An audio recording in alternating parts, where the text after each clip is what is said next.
Hare Krishna. Jaya Radha Madhava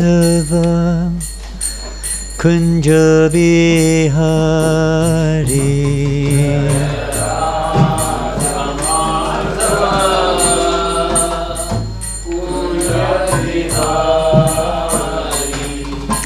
Jaya Radha Madhava Kunja Bihari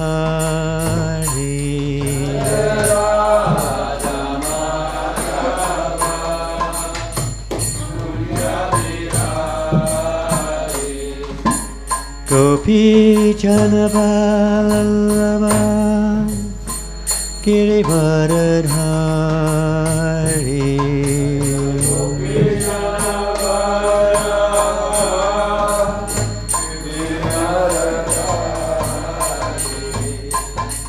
Gopi Janavallabha Girivardhari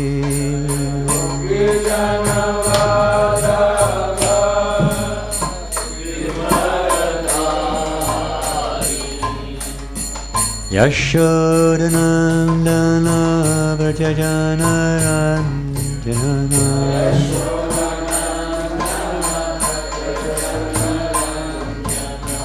Yashodanandana Vrajajanaranjana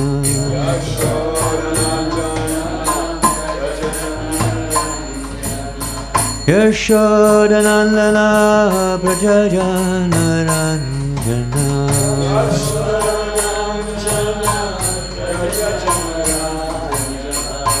Yamuna Tira Vanachari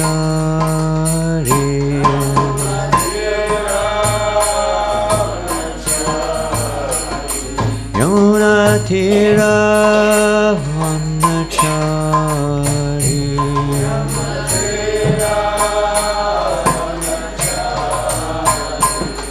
Jaya Radha Madhava Kunja Bihari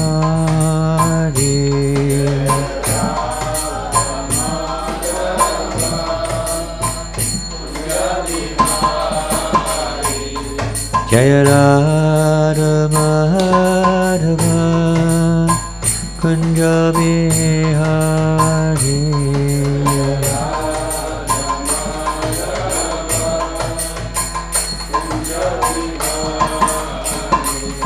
Hare Krishna, Hare Krishna, Krishna Krishna, Hare Hare, Hare Rama, Hare Rama, Rama Rama, Hare Hare.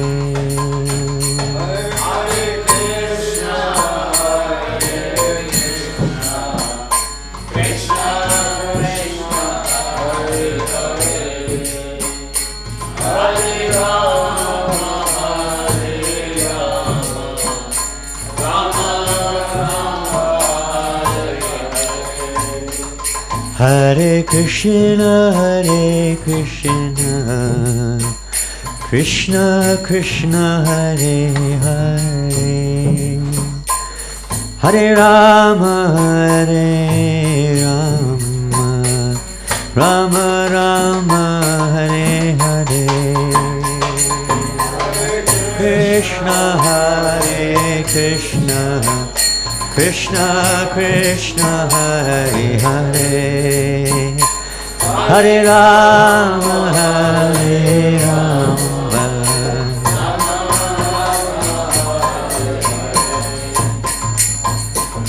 Hare Krishna, Hare Krishna, Krishna Krishna, Hare Hare, Hare Rama, Hare Rama, Rama Rama, Hare Hare,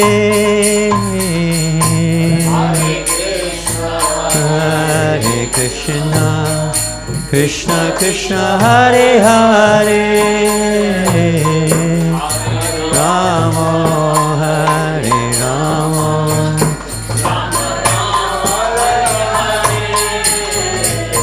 Hare Krishna, Hare Krishna, Krishna Krishna, Hare Hare, Hare Rama, Hare Rama, Rama Rama, Hare Hare, Hare Krishna, Krishna Krishna, Hare Hare,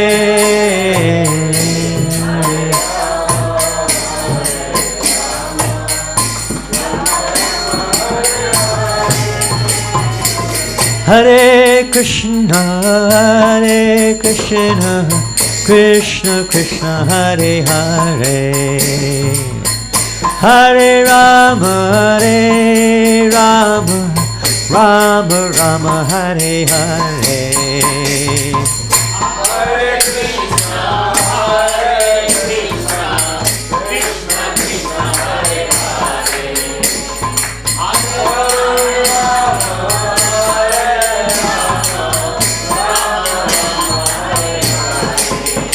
Hare Krishna, Hare Krishna, Krishna Krishna, Hare Hare, Hare Rama, Hare Rama, Rama Rama, Hare Hare,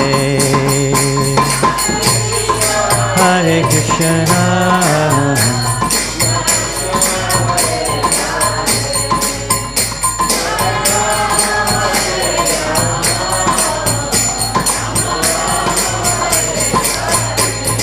Hare Krishna, Hare Krishna, Krishna Krishna, Hare Hare, Hare Rama, Hare Rama, Rama Rama, Hare Hare,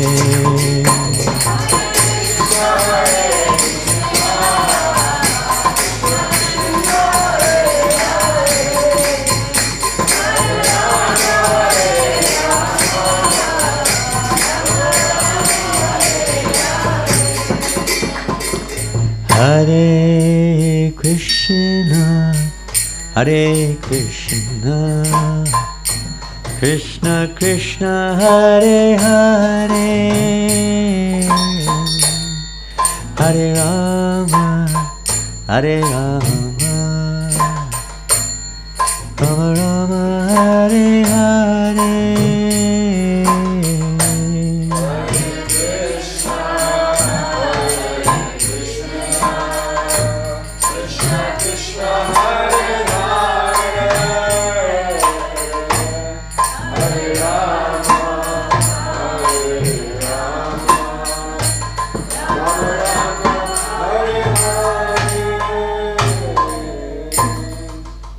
Gaura Premanandi, Srila Prabhupada ki, Antaraj Srimad Bhagavatam ki, Hare Krishna Mahamantra ki, Hare Nam Sankirtan ki, Gaura Premanandi, all glories to the assembled devotees, all glories to Shri Guru Rangaranga, all glories to Srila Prabhupada. Nama Om Vishnu Padaya Krishna Prasthaya Bhutale, Srimate Bhaktivedanta Swaminti Namani, Namaste Saraswate Devi Gauravani Vacharine, Nirvasesha Sanyavari Paschachadeshatari. Om Namo Bhagavate Vasudevaya.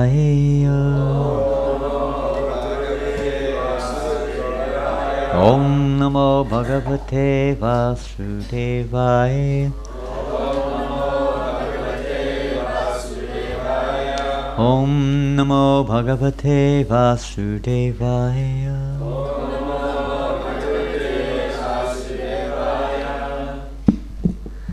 Hare Krishna.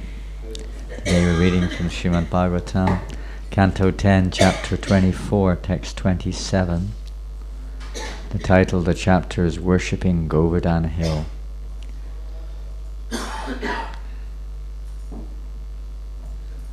Please repeat. Hoyantam Agnayaha Samyak Brahmanai Brahma Vadibihi Anang Buhugunang Tebhyah Deyang Vaha Dhenu Dakshinaha.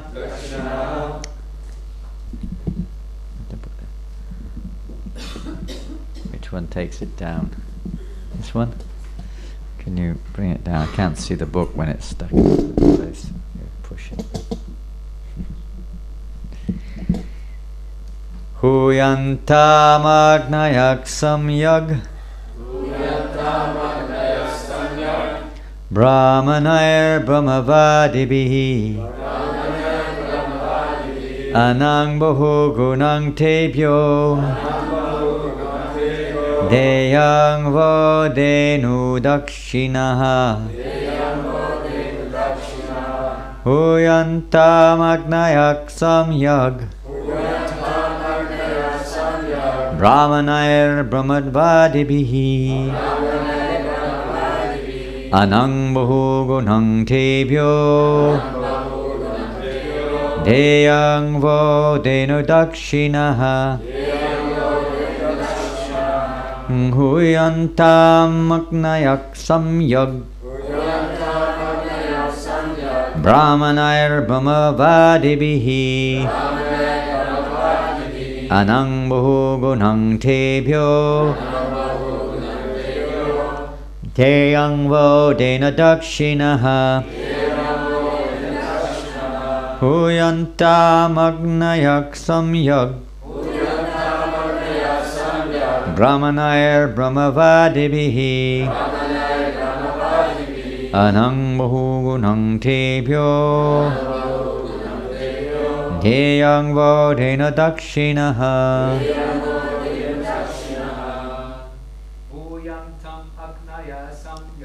Huyantam agnayak samyak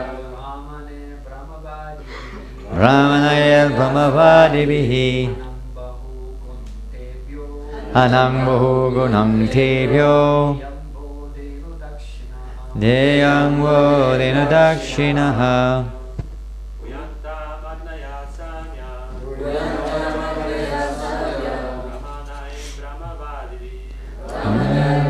Vadibi Bahu Gunang Tebyo Deyang Vodenu Dakshinaha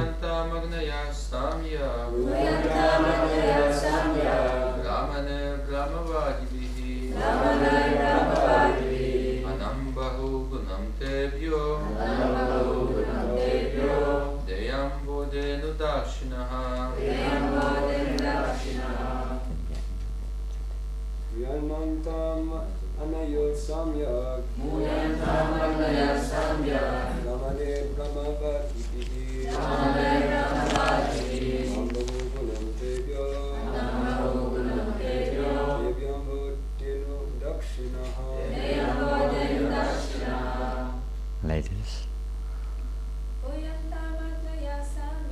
Huyantam agnayak samyak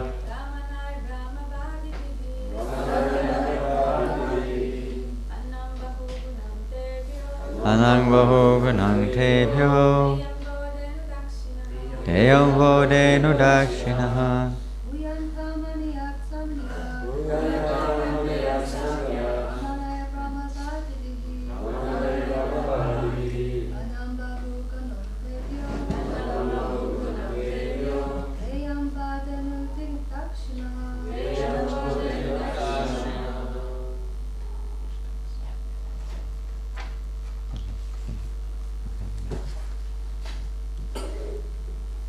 Huyantam should be invoked.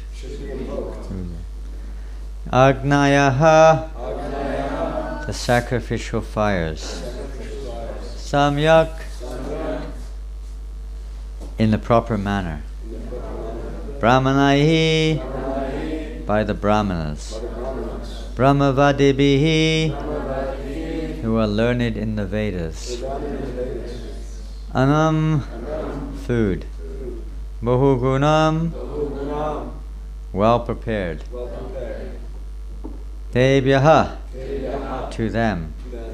Deyam, should be given. Vaha, by you. Denu dakshinaha, cows and other gifts as remuneration. Translation and purport. The Brahmins, who are learned in the Vedic mantras, must properly invoke the sacrificial fires. Then you should feed the priests with nicely prepared food and reward them with cows and other gifts.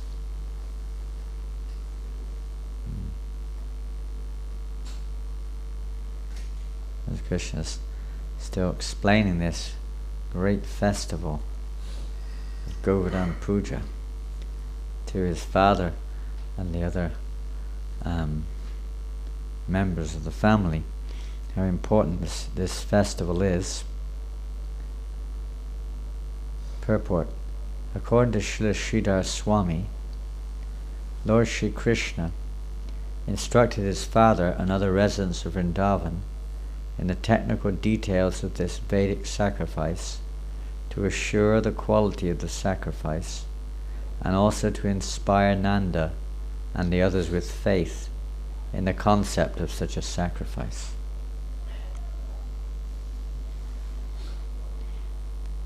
Thus the Lord mentioned that there must be orthodox Brahmins, regular sacrificial fires, and proper distribution of charity, and things were to be done in the order given by the Lord.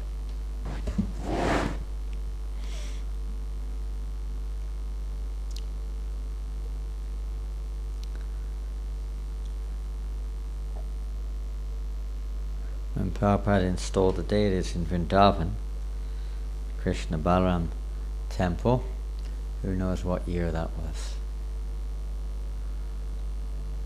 When were the deities in Vrindavan? How many of you have been to Vrindavan? Who has been? Hands up. Quite a few. And I'm sure you've all been to the Krishna Balaram Mandir. So when were those deities installed? No. 73 Radha-Gokulananda were installed at Bhaktivedanta Manor. Excuse me?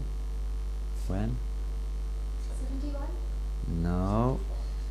Getting further away. Huh? Now it's a guess matter, isn't it? Somebody said something, what did they say? 75. 1975, quite late. So next year, of course, is the 40th anniversary of Radha-Gokulananda's installation. Is that right? Next year. That's a big year. Of course, the Prabhupada installed Radha-Gokulananda, it was mainly, there was some preachers, mainly kirtan. That was the main thing in these sacrifices. Lord Chaitanya, there's no mention of Lord Chaitanya, although of course he's born as a Brahmana, sannyasi. There's not really any mention of him in regard, at least in the Sikshastakam prayers. Of course he went to all the temples, but what did he do when he would go to the temples? He didn't do puja.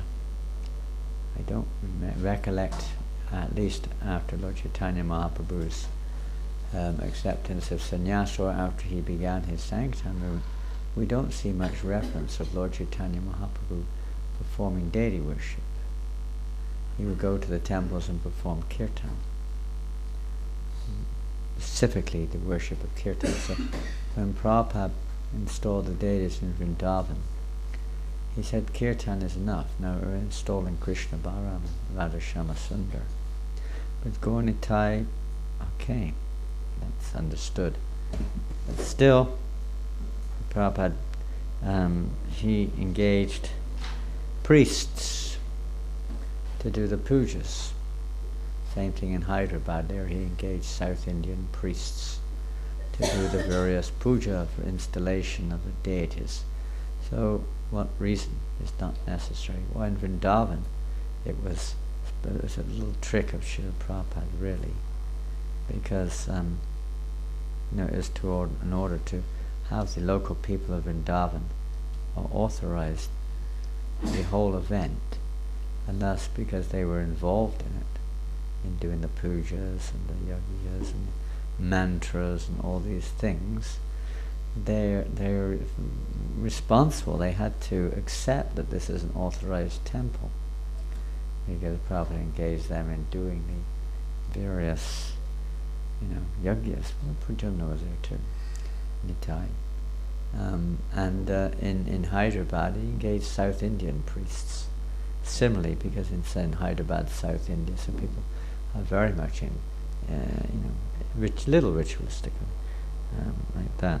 In Vrindavan, for the local caste Brahmins, Prabhupada, you can say, trick them in this way. As they were thinking we're not really authorized. So in this way, they have to accept. But not really in this age of Kali, so absolutely required. Krishna's engaged in the Brahmins. This is their business.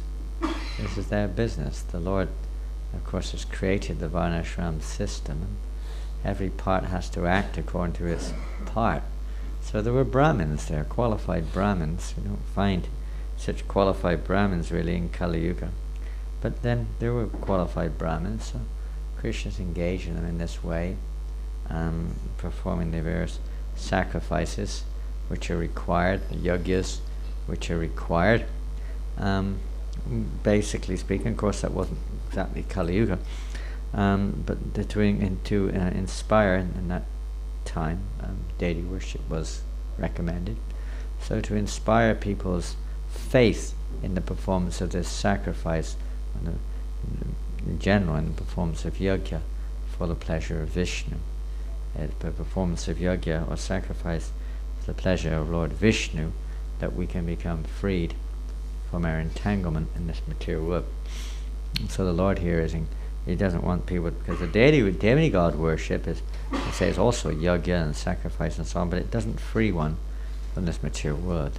But Krishna wanted to emphasize that, especially because otherwise the tendency, we see that maybe some religions of the world kind of grew out of this false execution of sacrifice, taking advantage. We see that a lot in the Christian history in the Old Testament, the Jews, how they were doing so many sacrifices which were really not authorized, concocting, making up idols and offering things which are not according to scriptural or let's say authorized in that way, and also with Islam to a large extent in the Middle East, such things were going on, all kinds of demigod worship and so on, because the leaders, the Brahmins, are not qualified in this Kali Yuga to ascertain what sacrifices actually meant to be performed.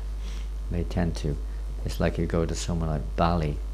How many of you have been to Bali? Who's been to Bali?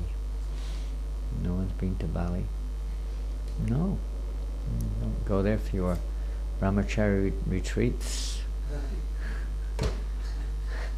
I guess it's a long way to go. Huh? Nice island. It's supposed to be Hindu, although they're all local Indonesian people. There's not Indians are not there. It's all local Indonesians. But traditionally, of course, the whole of Indonesia was, as with Malaysia and so many countries, they were all Hindu. Maybe 1,000 years ago, they were all Hindu. Less than 1,000 years ago, 500 years just over. And so many Hindu temples, beautiful temples were there, so many.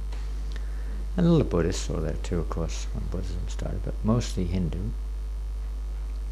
And some of the islands are still Hindu, like Lombok and Bali are still. Bali particularly is mostly Hindu, and many devotees, ISKCON devotees there now too, although our movement is banned in Indonesia, it's illegal. It's a Muslim government, it's 90% Muslim country. There are 10 million Hindus, so you can imagine how many people live there, less than 10% Hindu. So there's over 200 million Muslims live there. Predominantly Muslim country. And the government has a system that they have 4 accepted religions. They allow them. of course Islam being the primary one, and they allow Christianity, and they allow Hinduism, and they allow Buddhism. These are the only 4 religions allowed, and you have to be under one or the other, otherwise you're not authorized. They won't allow you to operate legally at least, unless you're under one of those 4. So ISKCON, Hare-Krishna movement, we couldn't get in under the label of Islam, obviously, and not really as Christian either. So as Buddhist or Hindu, not really Buddhist. So we had very little choice but except to apply under the name of Hindu. Well, the Hindus refused to accept us as Hindus. Well, we're not really Hindus, but on the basis that we're, our philosophy is incorrect, and only if we allow them to rewrite our Prabhupada's books will they allow us to be authorized, because in their Prabhupada says some different things about the duties of the Brahmins, and about meat eating, because they all eat meat. They even eat beef. They keep cows and they eat them. They say, some of them, that by eating a cow you become purified. Their philosophy. This is the perversion which takes place when one's separated from the root. In India, it's coming into, and when the far distance, because they're separated from India by time, circumstance, and so on. So all these perversions, and all demigod worshippers, or not even demigods, worshipping trees and ghosts and all kinds of images, weird looking images. They look like scarecrows and all sorts of different things which they do. And the priests just take advantage of it. Well, let's look now at the duties of a priest. So I just give that as an example, just to show how perverted things are in this Kali Yuga. So engaging such priests or such Brahmins in performing yajna doesn't do much good at all. As we heard yesterday, was it, we mentioned that story of Srila Prabhupada, when those two sannyasis went to the temple. Did we mention that yesterday? In Vrindavan? Did we mention that here? Did we mention that here, or was it somewhere else? Maybe it was in either. We forget. Well, I can't remember. If you can't remember, how will I remember? You have a young brain. Anyway, one time when Prabhupada was in Vrindavan, two of his sannyas disciples were going around in earlier days, visiting the local temples, the caste Goswami temples in Vrindavan, Radha Damodar, Radha this, and so on, different temples. And they were in one of the temples, and the priest said to them, seeing these two white sannyasis, saying, "Oh, very good, if you carry on like this, you may be very fortunate that in your next lifetime you can be born a Hindu, and you will be able to worship the deities like this." They kind of blessed them, So they didn't say anything, they didn't know what to say.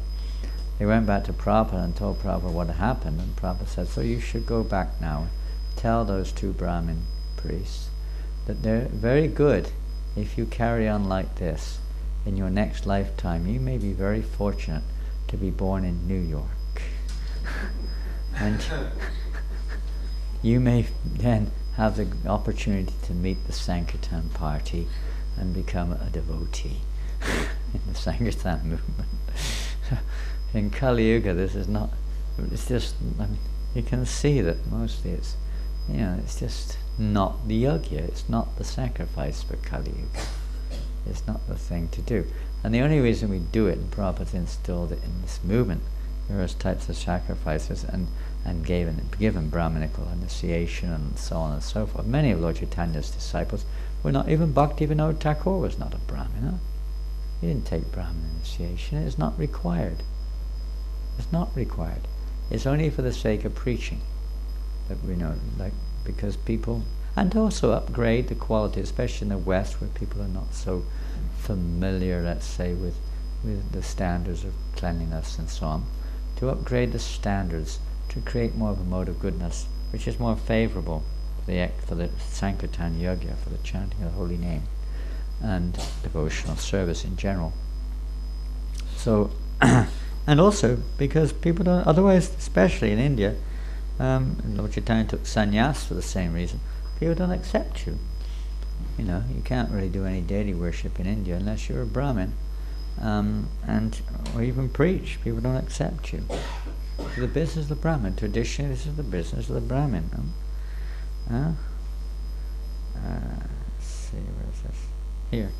I'm going to read something now from Chaitanya Charitamrita, a little bit on this subject.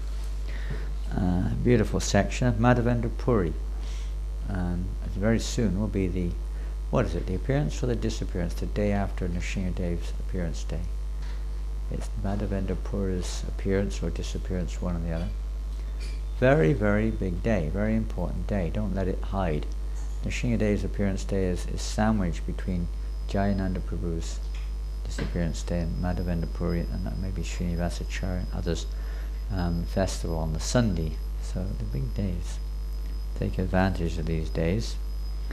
Let's see, where are we? Here we go. Oh, this is a repeat of the same verses. I didn't realize it. Madhavendra Puri, of course, was a great Vaishnava and really the first to introduce in our disciplic succession the worship of Krishna in Madhurya Ras. Previously it was not introduced. It wasn't even discussed.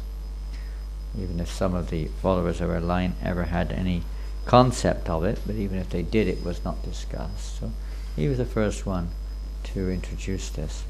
So when he was in Vrindavan, he was on pilgrimage, he came to Vrindavan. There's a long story there, how he uncovered the deity of Gopal, how Krishna guided him like that. And then he installed the deity of Gopal on top of Govardhan Hill. And then he started the puja. And let's see, where are we now? Not sure where we are. Yeah, so they've already done that. And they've already installed the deity. And there's been kirtan, there's been big offerings of foodstuffs, all the villagers, like a repetition of his Govardhan Puja ceremony. They all brought their offerings. Anakuta, a place called Anakuta on Govardhan Hill. Many of you have seen that place, passed that place on the hill, not far from Govinda Kund.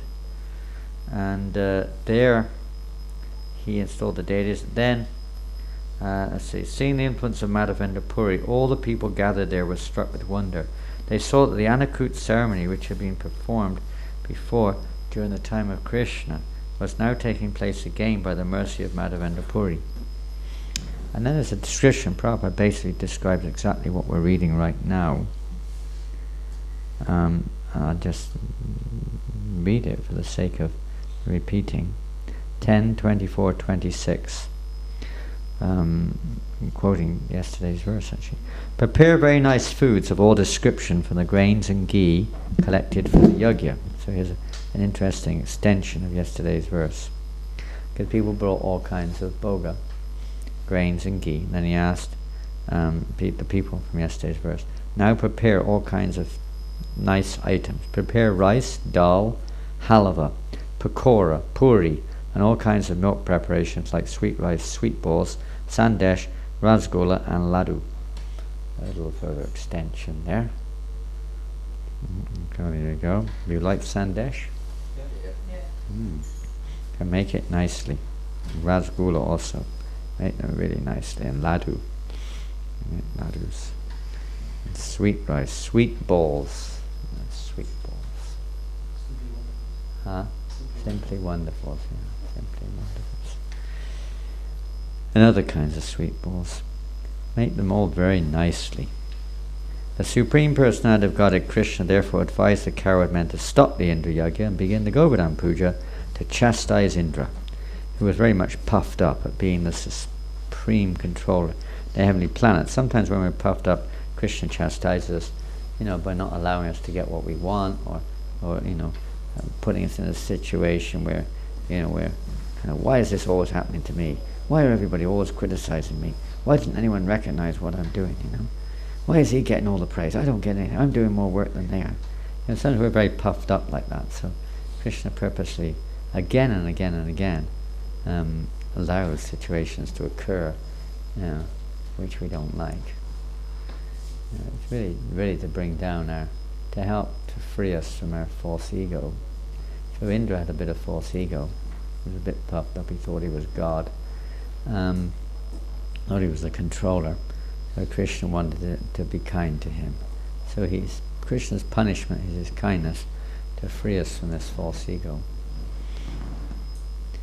So then the honest and simple coward men headed by Nanda Maharaj accepted Krishna's proposal and executed in detail everything he advised. They performed Govardhan worship, and it describes the whole ceremony, which you'll be reading. It's coming up in a few days. And then the next verse, all the Brahmins present on that occasion were initiated by Madhavendra Puri. That doesn't mean that they were previously initiated by him. In other words, they weren't like his disciples. So listen to this. They were initiated by Sri Madhavendra Puri into the Vaishnava cult, and Madhavendra Puri engaged them in different types of service. Purport. In the scriptures it is stated, Satkarma Nipano Vipro Mantra Tantra Visharadaha. Who knows what that means? Satkarma Nipano Vipro. Sat means? Pardon? It can mean. What else can it mean? Can be. What else? Sat Goswamis? Six. So they're giving you a clue. Karma means activities. Huh? And Vipra? So what does it mean? 6 activities of Brahmins. Yeah, there are 6 main activities of Brahman. There's qualities by which Brahmins work. In the Bhagavad Gita, Krishna doesn't really mention much. He hints at these activities, but he doesn't mention them directly. More it's the quality. It's the quality which determines a Brahmin, not what they do. But however, if they have the quality of Brahmin, this is what they do. Satkarmo Nipano Vipro Mantra Tantra Visharadaha. A qualified Brahmin, let's see how many of these we can remember. A qualified Brahmin must be expert. Of course, if there's any qualified Brahmins, it's not a question of remembering them because they're already doing them. You don't generally have to remember what you're doing. Maybe, but not in Kali Yuga, you may have to be reminded. But generally speaking, one knows what's one doing. It's natural. You don't have to remind a dog to bark. Right? A dog, you're supposed to bark, Dogs naturally bark. That's a bone. You're supposed to go for the bone. Dogs automatically go. Right? So when one has that particular quality, you kind of automatically do these things. So what are the 6? Okay, who can hand up and mention one? You can say in English if we don't understand Sanskrit. Yes. Recite mantras. Recite mantras. It's there, but it's not directly mentioned. Yes. Is it that pattern of parts? Yes, you know that one. So what does that mean? Say one of the English. Yajana. What is that? Huh? Performing sacrifice and teaching. Yeah. Performing sacrifice, which includes daily worship. So, you could say chanting mantras is part of that, but it's not. It's a broader topic. Performing sacrifices, and this is what's going on here. The Yajaman, who's the Yajaman? Brahman. Pardon? Brahman priest. No. He's the person the priest is doing. Yeah, he's usually a grihasta or a kshatriya, and he engages the Brahmins in performing. Because, you see, although the kshatriyas are qualified to do, in most cases, all the activities of a Brahmin, they generally don't do all of them. They don't generally do all of them. They facilitate sacrifices, and they participate in sacrifices, but they don't generally, take the position of the priest. That's the Brahmin's job. He performs sacrifice. He actually does the sacrifice, and he engages others in sacrifices and teaches them. So in this age of Kali, it's quite simple. What does a Brahmin do?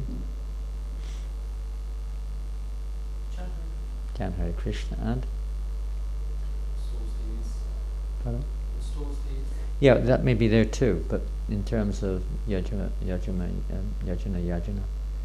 he, well, these are all details, secondary details. But he chants Hare Krishna and he teaches others to chant Hare Krishna.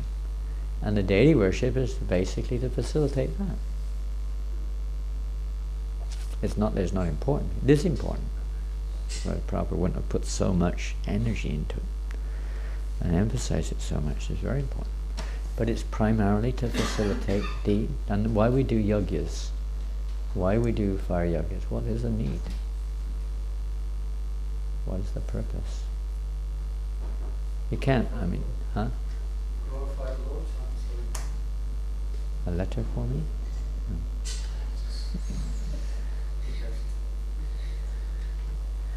Yes. Well, we do yagas for that reason too, no doubt. Even in deity worship, one of the 5 main limbs, but even of all the 5, chanting is the most important. In deity worship, there's so much chanting in the holy name of the Lord. The same in yagas. It's not that we sit down. Sometimes we go into a yaga, and in ISKCON, even the priest is sitting there chanting mantras, on and on and on. Nobody has a clue what's going on. He doesn't explain. Neither he knows really what's going on. And it's just some repetition going on there for an hour sometimes. And there's no chanting of the holy name, and maybe a few words in between, or in the mantras themselves, of course. But Prabhupada emphasized chanting Hare Krishna during yagas. Throughout the whole yaga, the chanting of Hare Krishna should go on. Why? Because in Kali Yuga, who can chant these mantras? Who is a priest? Who is a Brahmin? Who is qualified? Huh? Wasn't it when Bali Maharaj was performing that yagna, and then of course he offended Shukracharya, and Shukracharya cursed him to go to hell because Bali gave everything to Brahmana Dev, and Shukracharya was of course unemployed. He was on the dole, so he was very angry. He had to go on the dole. I don't know even if the government in those days were giving dole money, but he was unemployed because Bali gave everything away. So he was angry and he cursed Bali to go to hell. So Lord Vishnu asked Bali, Shukracharya, why did you do that? What was Bali Maharaj's fault? Tell me. And he said, actually, he was no fault. He really didn't do any fault, but anyway, what can we do? Mantatas chidram dehakala avastudha. He explained to Lord Vishnu that even if all the mantras are wrong, and the time is wrong, and the place is wrong, and the priest is wrong, and the paraphernalia is wrong, and the sacrifice is wrong, and everything's wrong, the vastu is wrong, wrong direction, everything's wrong, it's not even clean, everything's upside down, as it almost always is in Kali Yuga. He said, Anu Sankirtanam Tava, that everything becomes nischitam, which means without fault, if what you're doing is accompanied by the holy name. By the chant Anu Sankirtanam Tava. So that was the key. He said, therefore, Bali Maharaj was not at fault because he chanted your holy name. But still, this is all part of your plan. What can I do? Shukracharya is acting as an instrument, although he appears to be the demon's guru. He's not the demon. So he was just acting on behalf of the Lord. So this is the main point in all sacrifices. The chanting of the holy name should be there in deity worship. It always should be the chanting of the holy name. This makes everything auspicious and everything successful. This is why Brahma Vijayate Shri Krishna Sankirtan is all successful. Lord Chaitanya doesn't really talk about anything else except for chanting the holy names in his 6 Shastakam. And this is the yogya for this age. So the priests have to bear that in mind. We're not here just to become, yogic Brahmins or something. Maybe a previous age, but not this age.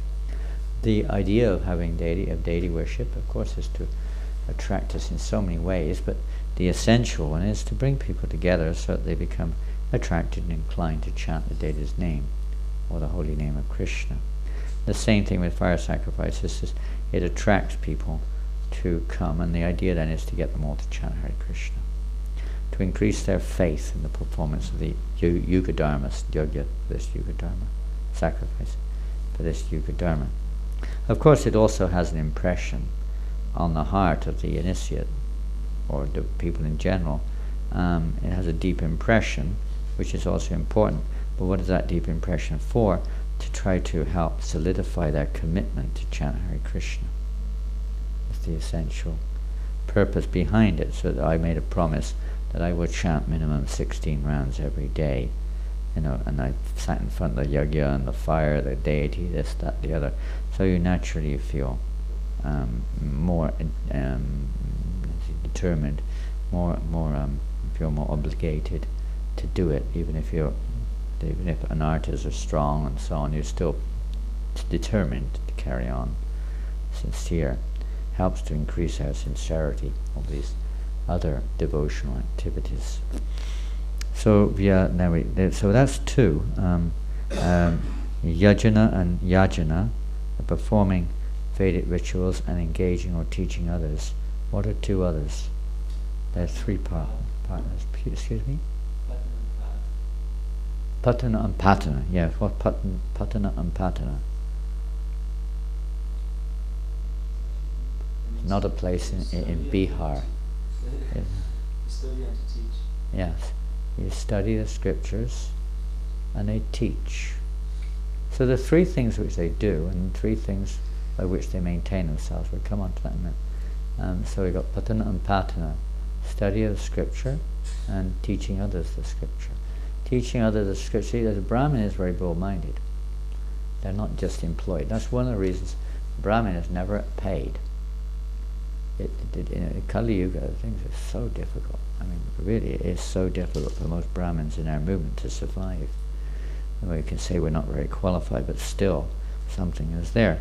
And it's very difficult in some cases. Then you become compromised and obligated to say, do, and things which, according to the Yajaman's desire.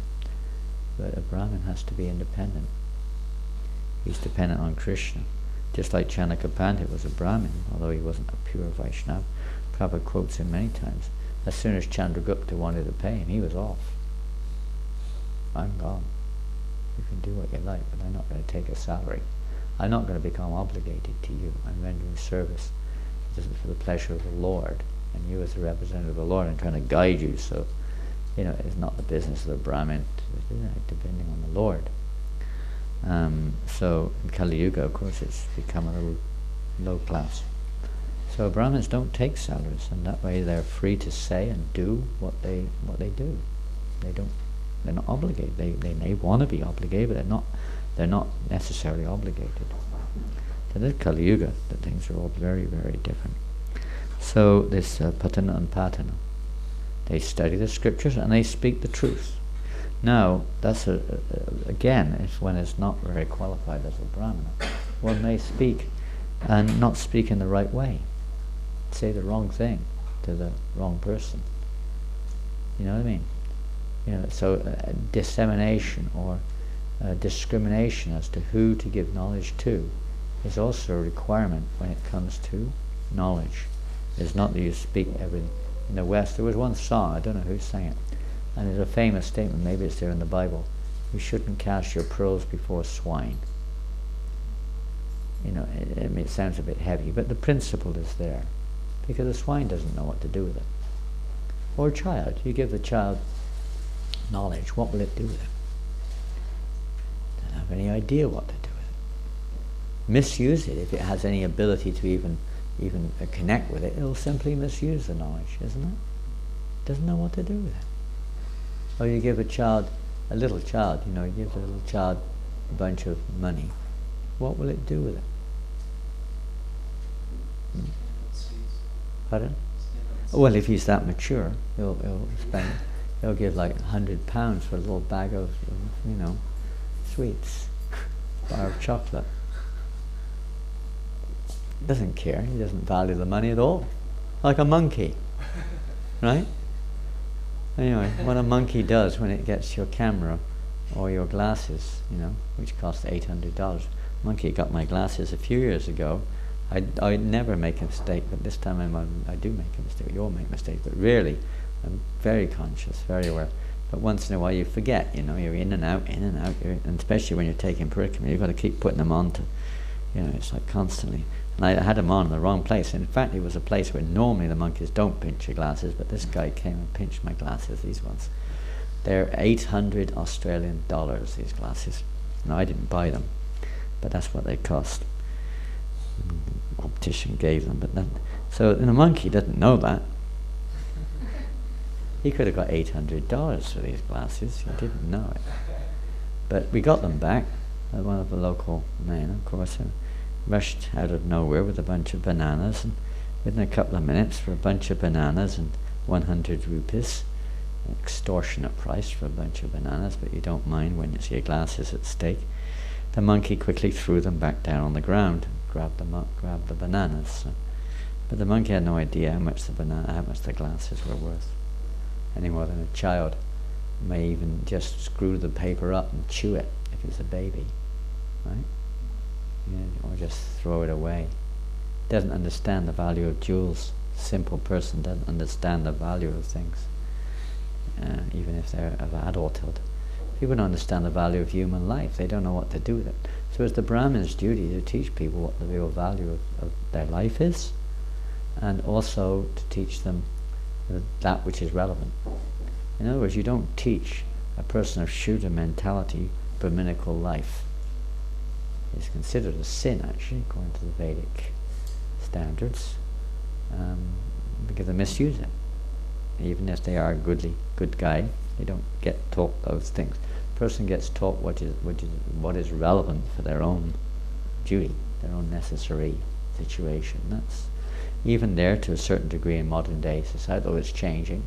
The education system's a bit, across the board now. It doesn't really ascertain the qualification of the student as much as it used to.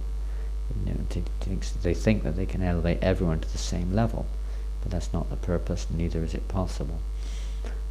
It's to educate people in the proper way to perform their natural duty in relationship with Krishna. So that's the Brahmin's duty. So he teaches Kshatriyas according to Kshatriya needs, teaches Brahmins according to Brahminical needs, Vaishyas, and like that. He teaches everyone according to their degree. And for the Shuddhas, he doesn't exactly teach them, except to teach them to become faithful to the other three orders of life, and to try to be honest and so on, things like that. So that's Patana and Patana, Yajana and Yajana. What are the other two?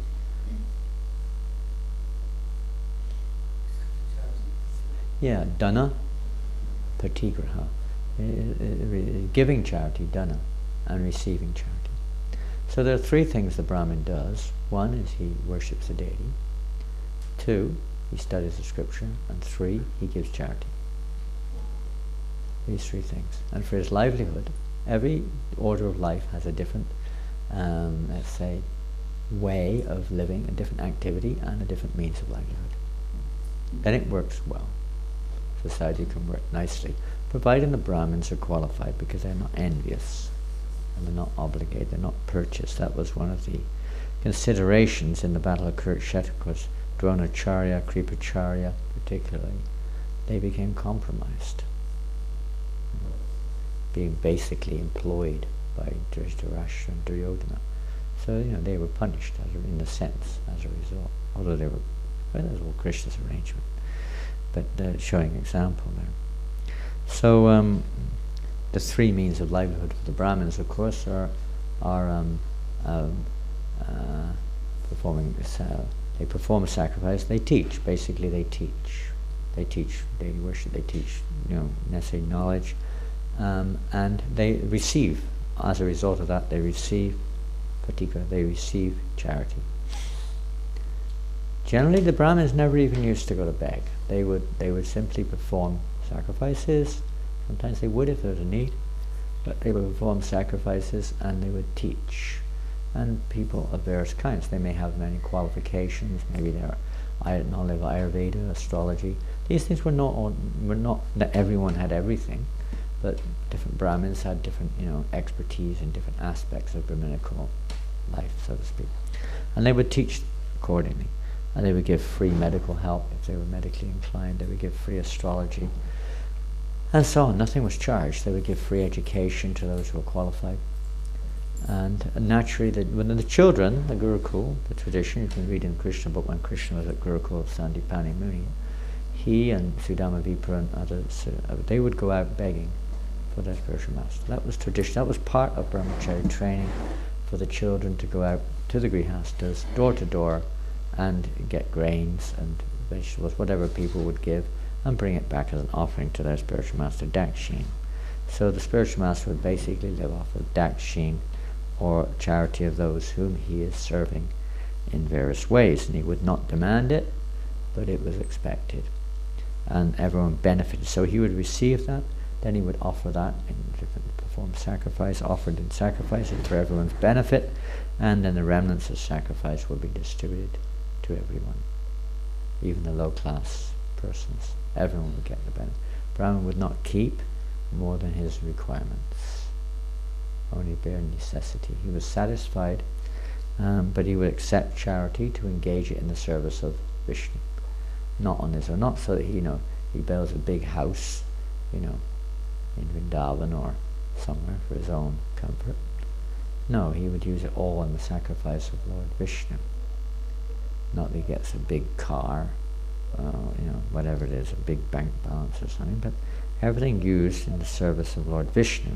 And that way everyone who gives the charity gets greatly benefited. They all benefit. But if you don't use it properly, the benefit is very less, very minimal. Giving charity to an unqualified Brahmin does not accrue so much result. So we can say, well, we're not qualified. And that's an understatement, at least in my case, if ever there was one. But because Srila Prabhupada and Lord Chaitanya have given us this opportunity to engage in Sankirtan Yajna, therefore we try to offer everything for Sankirtan Yajna to our spiritual master. Although we're receiving, Brahmins would also not receive from persons who are not qualified. They wouldn't receive charity from Shudras or less than Shudra, because they're not, well, first a Shudra doesn't have anything to give anyway, generally. Maybe they do, very little. But they generally wouldn't accept. Of course, if they're Vaishnava, they would. That's why Madhavendra Puri is here in initiating these Brahmins into Vaishnavism. That's the higher principle. So although we may not be qualified according to Varnashram system, Lord Chaitanya has given everyone a chance to become a Vaishnava. Everybody. So we're initiated into the Vaishnava tradition, and our only qualification is that we're initiated by a bona fide spiritual master, and we're trying to follow his instructions by performing Sankirtan Yajna and whatever else he asks us to do. He asks us to do this and that. That's also Sankirtan. And in this way one is eligible to receive charity, even though we're not particularly elevated, as long as we offer that in the service of the spiritual master. Otherwise we become very, very implicated. It is very sinful to take charity, to go on the street and beg in the name of spirituality and using it for one's sense enjoyment. It is extremely sinful. And unfortunate, sorry to say, some devotees get caught up with that. They go out and they sell things, and then they use it for their own family, their own material life. It is very sinful, and should be stopped. If anyone's interested in their own welfare, we should stop doing it. If there's anyone, I don't know if anyone does that in this part of the world, but in some places they do. It's not good. Not good. Everything should be offered if we're asking charity from others, and it should be used, because only the Brahmins are allowed to do this. Even the Kshatriyas do not accept. They may do all six, they may be qualified to do all six, but they will never receive charity. We never receive charity. Those who are of the nature of Kshatriyas are not meant to receive charity. It's not their duty. The Brahmin's duty is to receive, not say duty, but it's their right to receive charity, because they're going to use it for everyone's benefit, not for their own nest. And that's the reason that of course the charity given by the Brahmins is offered to the Lord Vishnu's prasadam. So they're giving charity, and acts of charity, sacrifice and austerity should never be given up, because they purify even the great souls. So everyone has a particular different type of, when it comes to charity, sacrifice, austerity, different for each different group. And the Brahmins, they're at the head, they have to see, like the body, what is the business of this part of the body, this and this. The head has to know. Like that. I'll just finish this purport, then we'll finish. So we're teaching, what's the other? Yeah, all six have been mentioned. On account of this, Yajna and the Brahmana, being the head of society, performs all the Vedic rituals for the Kshatriyas, Vaishyas and Shudras. This is called Yajna, assisting others in performing ceremonies. The remaining two items are Dhana and Patigraha. The Brahmin accepts all kinds of contributions, Patigraha, from his followers, namely Kshatriyas, Vaishyas and Shudras, but he does not keep all the money. He keeps only as much as required and gives the balance to others in charity, in the form of prasadam in different ways. In order for such a qualified Brahmin to worship the deity, he must be a Vaishnava. Thus the Vaishnava's position is superior to that of the Brahmin.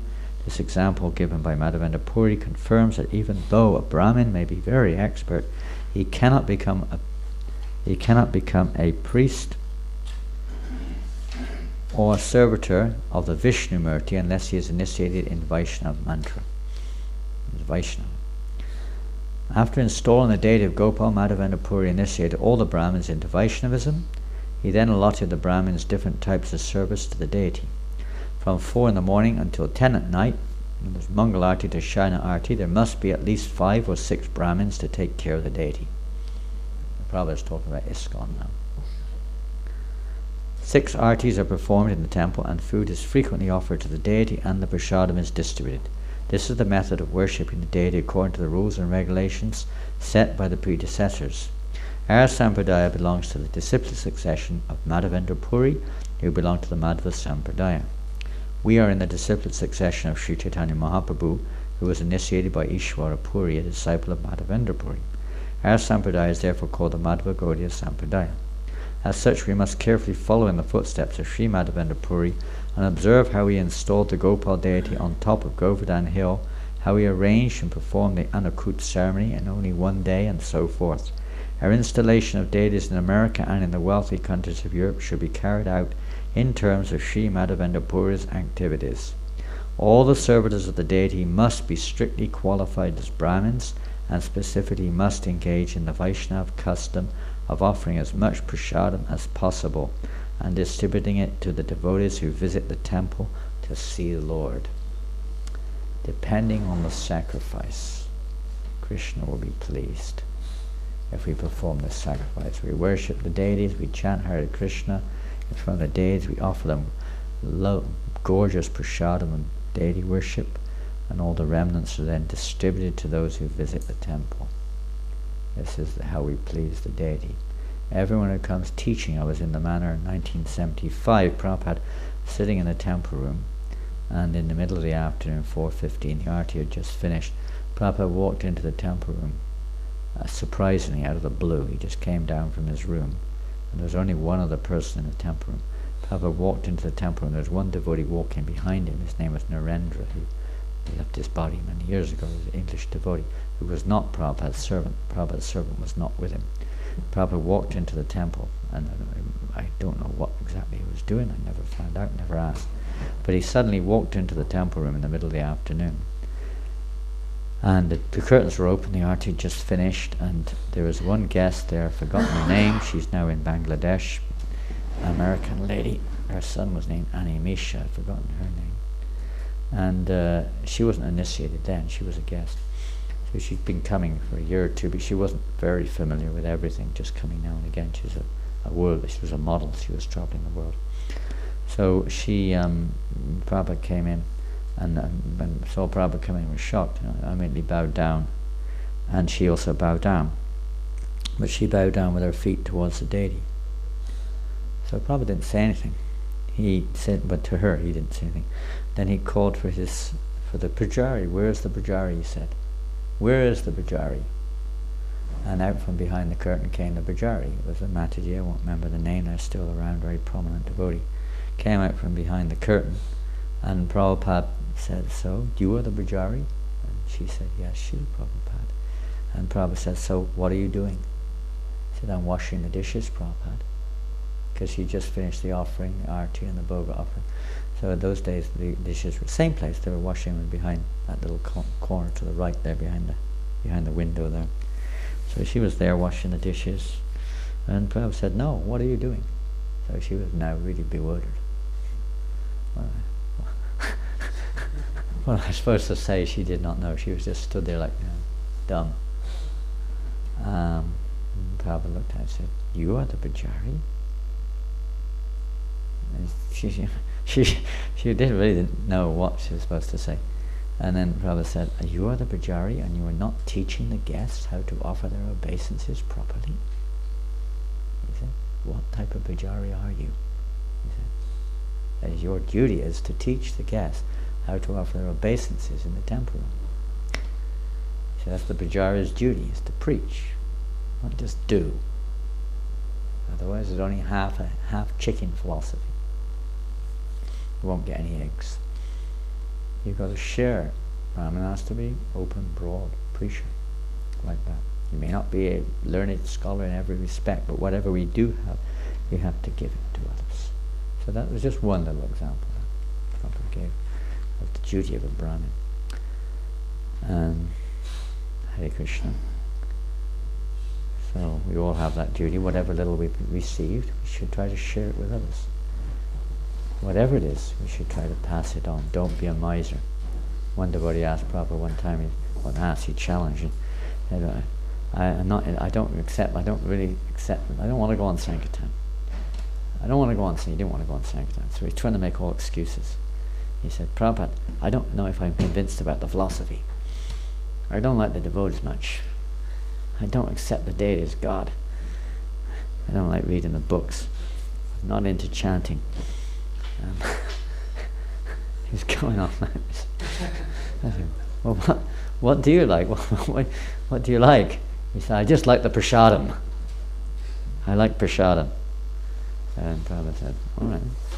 So you go out on Sankirtan and you just take prasadam and you just give everybody prasadam and say this prasadam is wonderful." He encouraged him to distribute prasadam. Or whatever it is, we should try to pass it on as a Brahman. Jai Srila Prabhupada ki jai. Grantaraj Srimad Bhagavatam ki jai. Gaura Premanandi. Hare Krishna. His Holiness Jananda Goswami Maharaj ki jai. Srila Prabhupada ki jai. Gaura Premanandi. Hare Krishna. Your Sankirtan results today. Wow. Oh, you got some book distribution yesterday.